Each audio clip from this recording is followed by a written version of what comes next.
Nissan GT-R R34, the eternal legend of Japan's mechanical beast. When the Nissan GT-R R34 thundered into the automotive world in 1999, it did more than make an impression. It left a scar on the tarmac of car history. For many, it was the final evolution of the purebred Japanese performance car. It wasn't just about horsepower or speed. The R34 GT-R was a philosophy, an attitude, and above all, a technological marvel. The birth of Godzilla. To understand the R34, we have to go back. Its bloodline begins with the Hakosuka GT-R in 1969, a humble, boxy coupe that defied expectations. The GT-R series evolved over decades, but it was the R32 that first earned the nickname Godzilla from the Australian press because it destroyed everything in its path. The R33 improved on that formula, but the R34 was perfection in motion. A car shaped by Japan's motorsport dominance, tuned for precision, and engineered for greatness. When it launched in 1999, the R34 wasn't about meeting expectations, it was about obliterating them. Engineering mastery.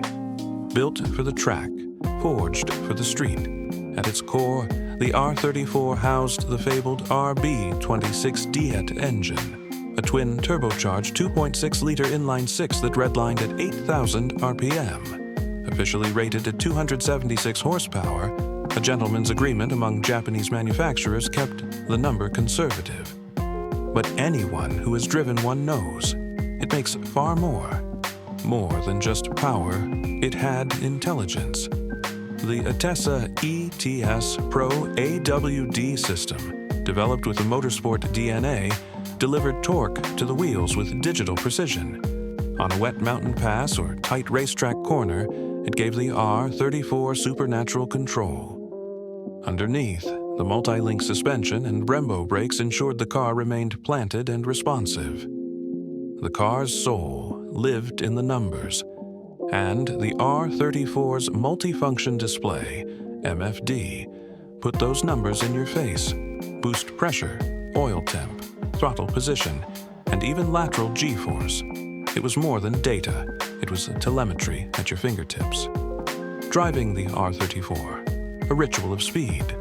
Sliding into the R34's bucket seats isn't just entering a car, it's entering a cockpit.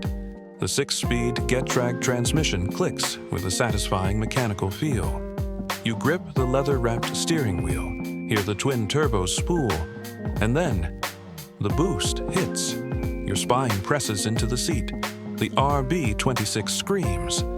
And in that moment, the world narrows to just you, the car, and the road. No distractions, no assists, just raw, responsive power. It doesn't just go fast. It goes ferociously, but with grace. There's an unexplainable magic in how the car connects with the road, like it reads your mind. This is not just driving. This is piloting Godzilla, a pop culture icon. In the early 2000s, something incredible happened. The R34 broke out of Japan and went global. A big reason? Hollywood. When Paul Walker, as Brian O'Connor sat behind the wheel of a silver-blue R34 in Too Fast to Too Furious, a generation fell in love.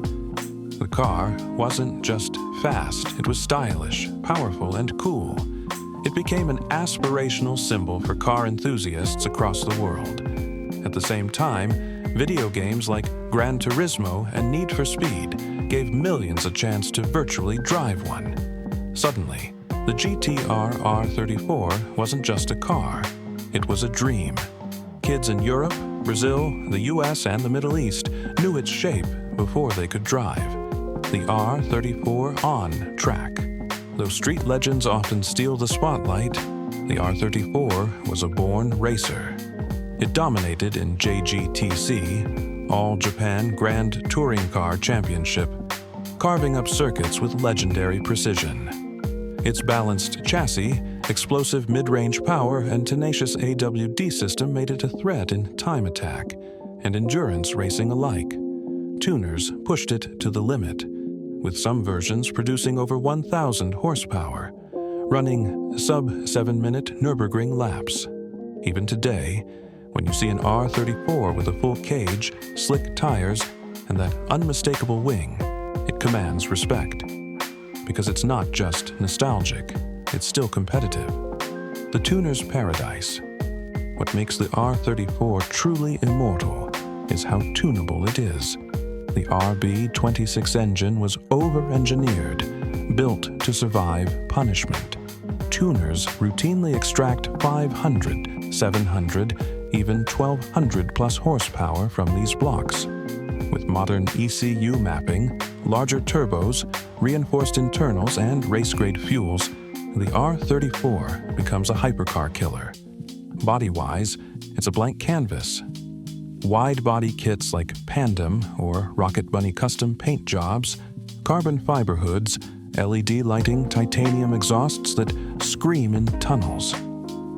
Each R34 is a reflection of its owner's personality, and no two builds are the same.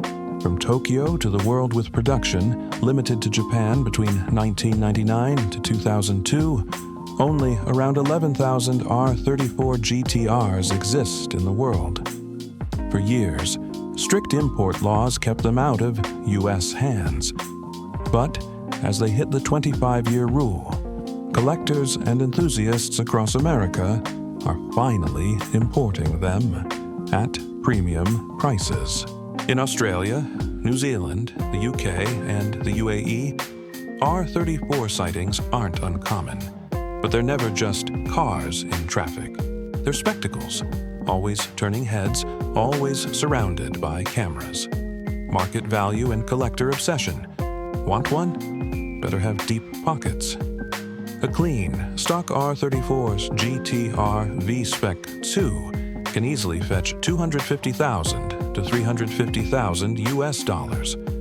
Nismo-tuned Z-Tune models are now million-dollar collectibles. Even heavily modified street versions rarely dip below six figures.